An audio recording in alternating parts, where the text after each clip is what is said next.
Curve tracing लेते हैं polar form के लिए, यानी जब हमारे पास कर्व ध्रुवीय रूप में दिया हुआ हो, r बराबर एफ थीटा रूप में दिया हुआ हो, तो हम इनके कर्व किस प्रकार से ट्रेस करेंगे वो देखते हैं। लगभग पॉइंट्स उसी टाइप से चलेंगे हम। फर्स्ट पॉइंट सिमेट्री, सममिति। सिमेट्री में अगर इसको भी देख लेंगे अभी, एफ माइनस थीटा बराबर एफ थीटा आ जाए, यानी थीटा की जगह हम माइनस थीटा रखें फिर भी ये वापस एफ थीटा ही आ जाता है, तो कर्व सदैव प्रारंभिक रेखा यानी थीटा बराबर 0 लाइन के अबाउट सिमेट्रिक होगा।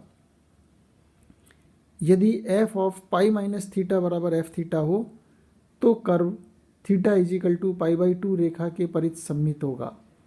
वैसे इसमें एक और भी है, थीटा की जगह माइनस थीटा रख दें और आर की जगह माइनस आर रख दें और कर्व रिमेन्स अनचेंज्ड, तो भी ये पाई बाई 2 के परित सममित होगा।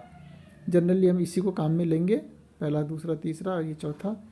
यदि F pi by 2 minus theta बराबर एफ थीटा, तब कर्व थीटा बराबर पाई बाई 4 लाइन के अबाउट सिमेट्रिक होगा। और यदि F 3 pi by 2 minus theta बराबर एफ थीटा आ जावे तो कर्व 3 पाई बाई 4 लाइन के अबाउट सममित होगा। तो ये फर्स्ट पॉइंट अपना हो गया सिमेट्री। और यदि आर की समस्त घातें सम हो, इस पूरे वक्र में आर बराबर एफ थीटा में आर की सभी घातें सम हो, तो वक्र ध्रुव के परित सममित होगा और ध्रुव इसका केंद्र होगा। नेक्स्ट सेकंड पॉइंट, जैसे वहाँ पे हम लेते थे नेचर ऑफ ओरिजिन, तो यहाँ पर लेंगे हम पोल, क्योंकि यहाँ पे ओरिजिन की जगह कौन बन जाएगा पोलर में, पोल बन जाता है, ध्रुव बन जाता है। इस इक्वेशन आर बराबर एफ थीटा में हम ये पता लगाएंगे कि थीटा की किस वैल्यू, मान लेते हैं ये वैल्यू अल्फा है, इसके लिए आर की वैल्यू 0 हो जाती है।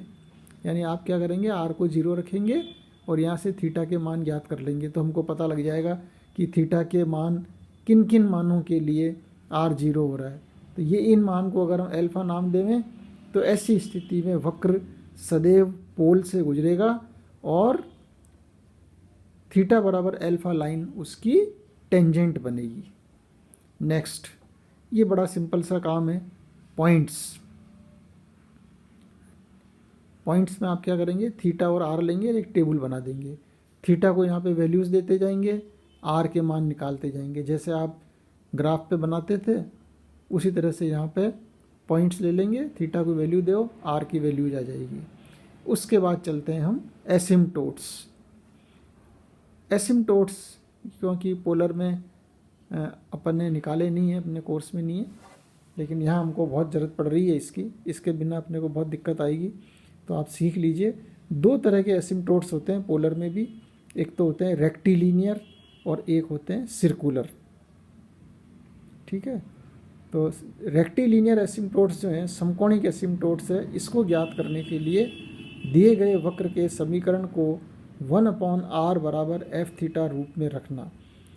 ठीक है, कि इधर जो भी 1/r आएगा और थीटा सारे इधर रख देंगे अपन, वो एफ थीटा कहलाएंगे। एफ थीटा को आप 0 करेंगे, जैसे ऊपर r बराबर एफ थीटा था, यहाँ 1/r बराबर रखेंगे एफ थीटा।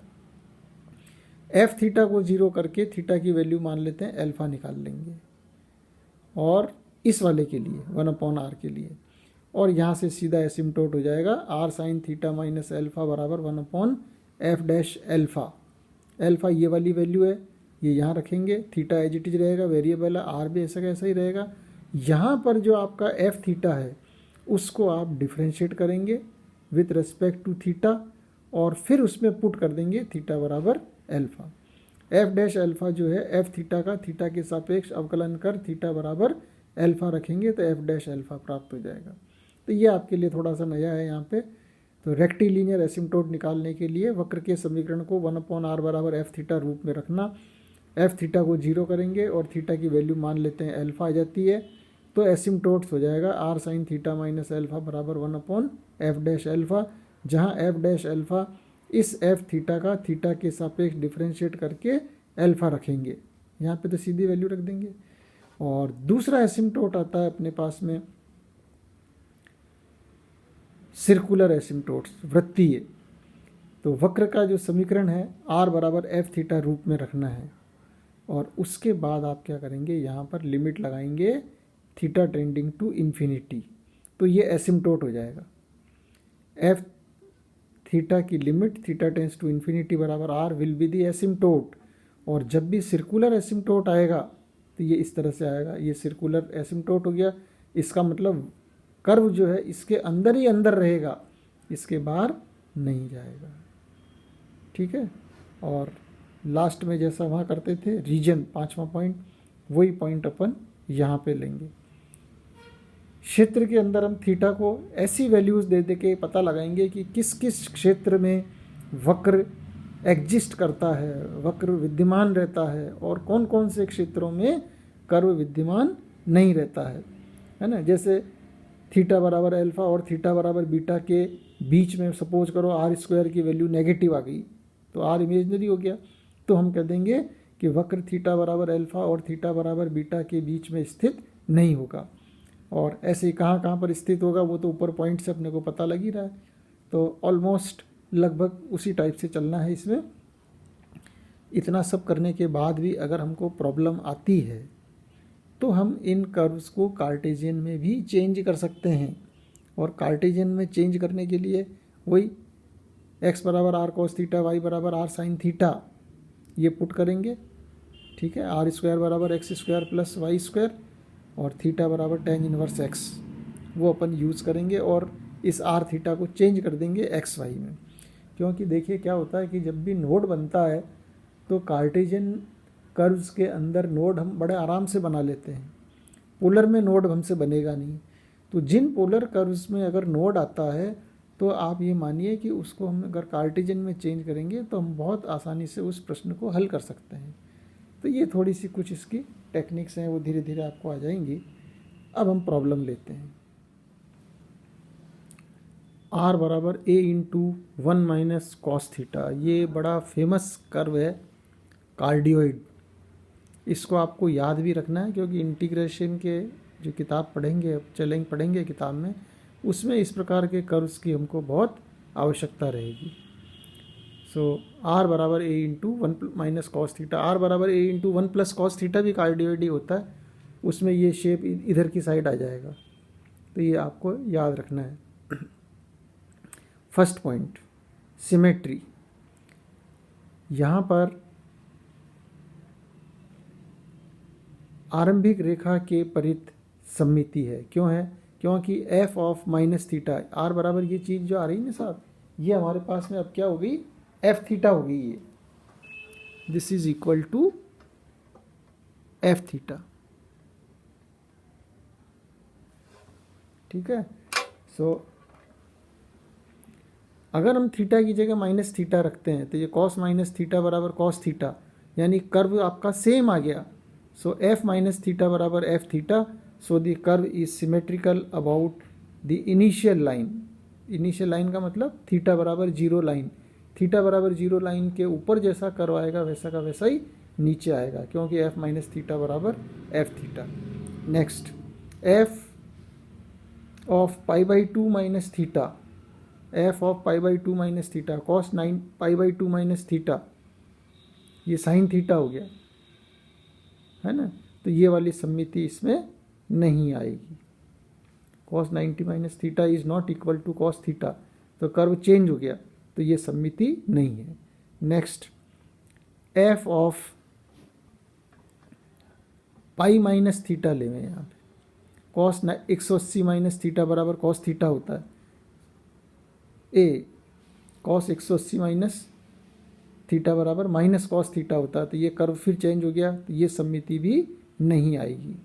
और इसी प्रकार से f 3 by pi two minus theta is not equal to cos theta, so ये 3 पाई बाई 4 लाइन के अबाउट भी सम्मित नहीं होगा।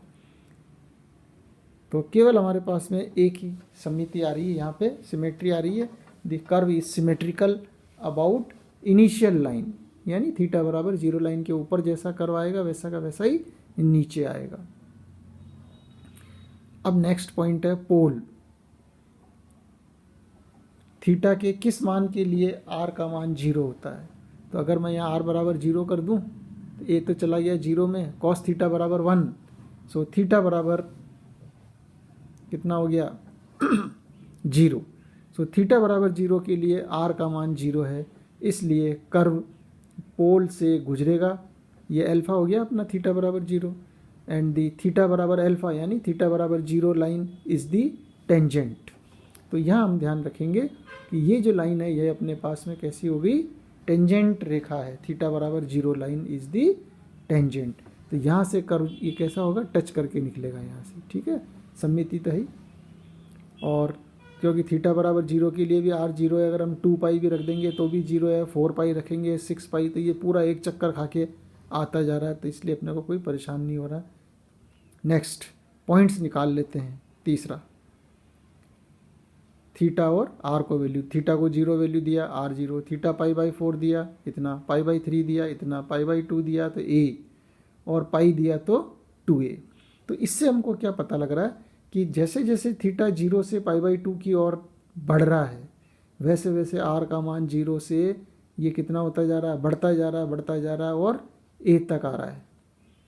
और इसी तरह से अगर हम पाई तक गए तो ये और ज़्यादा बढ़ गया, और 3π/2 पे आ गए तो ये मान वापस नेगेटिव में कम हो रहा है। 3π/2 का मतलब हो गया 270 डिग्री, तो ये नीचे उल्टा चलेगा वापस। तो अपन तो यहाँ तक ही बना लो, अपना इसी से काम हो जाएगा क्योंकि दोनों तरफ सममिति है। तो इसके लिए आप क्या करेंगे साहब, पोलर कर्व्स के लिए यहाँ पे ये लाइंस बना लीजिए आप। थीटा बराबर 0, थीटा बराबर π/6, π/4, ये π/3 की लाइन, ये π/2 की लाइन। अब जैसे जैसे थीटा इसमें आगे बढ़ता जा रहा है, तो पहले तो आर अपना इतना था, फिर आर इतना हो गया, आर और बढ़ गया, फिर आर और बढ़ गया, 90 पे गए तो आर और बढ़ गया, और 180 पे गए तो आर की वैल्यू ओ से लेकर ए तक इतनी आ गई। तो जैसे जैसे थीटा 0 से पाई डिग्री तक बढ़ रहा है, ये थीटा बढ़ रहा है ना, ये 0 π/2, ये फिर और 3π/2, और ये पाई हो गया यहाँ पे 180 डिग्री। तो ये बढ़ता जा रहा है। और एसिम्टोट्स निकालते हैं। 1/r की वैल्यू कितनी हो गई, 1/a - a cos थीटा, इसको हम रखेंगे एफ थीटा, और एफ थीटा को 0 करेंगे तो कोई मतलब नहीं रहा, निरर्थक हो गया, तो समकोणिक रेक्टिलिनियर एसिम्टोट नहीं है। और पोलर के लिए r बराबर एफ थीटा के अंदर थीटा की लिमिट इन्फिनिटी लगाएंगे, तो यहाँ पे कॉस इन्फिनिटी से कोई मतलब नहीं है, and therefore we can say there is no asymptote, यहाँ पर हमारे पास कोई भी एसिम्टोट्स नहीं होंगे। और अब निकालते हैं अपन रीजन। रीजन के लिए जनरली साइन कॉस के अंदर तो आप क्या करते हैं, हमको पता है कि वैल्यू 1 - 1 के बीच में रहती है, तो हमको आर भी पता लग जाएगा, है ना। तो कॉस थीटा सदैव -1 और 1 के बीच में रहता है, तो आर की वैल्यू कहाँ से कहाँ जाएगी, आर की वैल्यू मिनिमम 0 है और मैक्सिमम अपने पास में 2a है, क्योंकि कॉस थीटा की अधिकतम वैल्यू अगर हम 1 लेते हैं, तो इसमें अगर रख दें यहाँ पे हम r बराबर a × 1 - cos थीटा में यहाँ 1 रखा तो r का मान 0 हो गया, और कॉस थीटा की सबसे कम वैल्यू -1 रखेंगे तो r की वैल्यू 2a आ जाएगी। तो इससे हमको ये चीज़ें आराम से निकल जाएगी। तो ये अधिकतम वैल्यू कौन सी है, ये 2a r का मान, और मिनिमम यहाँ पे आ रही है। तो अब ये कर्व आपका पूरा आसानी से ट्रेस हो गया। देखो यहाँ पे 0 था, फिर इतना आया, फिर यहाँ पॉइंट लिया, फिर और बढ़ गया, फिर और बढ़ गया, फिर और बढ़ गया, और ये पाई के ऊपर और बढ़ गया, बढ़ता ही जा रहा है। तो इसलिए यहाँ से कर्व थीटा बराबर 0 लाइन पे टेंजेंट है ही, तो ये टेंजेंट आ गई लाइन, तो इसलिए ये यहाँ से इसको टच करता हुआ चलेगा और बढ़ता जाएगा, बढ़ता जाएगा और यहाँ तक बढ़ जाएगा। और जैसा पोर्शन ऊपर है वो का वही पोर्शन हमको नीचे बनाना है। थोड़ा सा यहाँ पे आप ध्यान करेंगे, आप लोग क्या करते हैं कि इसको हमेशा ये पान का शेप बना देते हैं, तो मैंने जानबूझकर दिखाया ये पान यहाँ पे, तो ये पान नहीं बनाना आपको, क्योंकि ये पान इसलिए नहीं बनेगा क्योंकि ये जो ए पॉइंट है ना, यहाँ पे ये लाइन टेंजेंट होती है π/2। कैसे होती है ये मैंने यहाँ एक्सप्लेन किया इसको।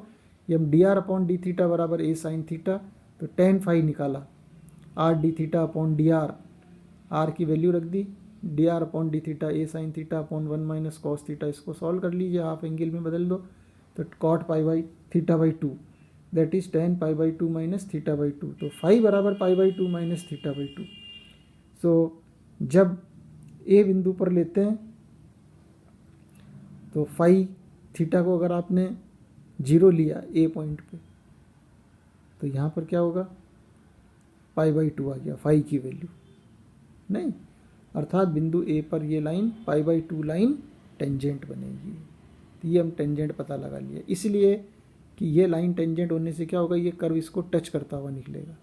ये आपको यूँ नहीं बनाना है इसको, जैसे यहाँ पे टेंजेंट है, इसको टच करता हुआ जा रहा है, तो ये इसकी बेसिक चीज़ है। अगर आप इसको सीधा पान बनाते हैं तो बेसिक रूप में तो हम इसको बिल्कुल कर्व को 0 कह देंगे, आपने बिल्कुल गलत ड्रॉ किया, ठीक है ना। तो ये आप थोड़ा सा बारीकी से ध्यान रखेंगे, यहाँ पर इसको हमें इस प्रकार से बनाना है। तो इस प्रकार से आप इनको सॉल्व कर सकते हैं।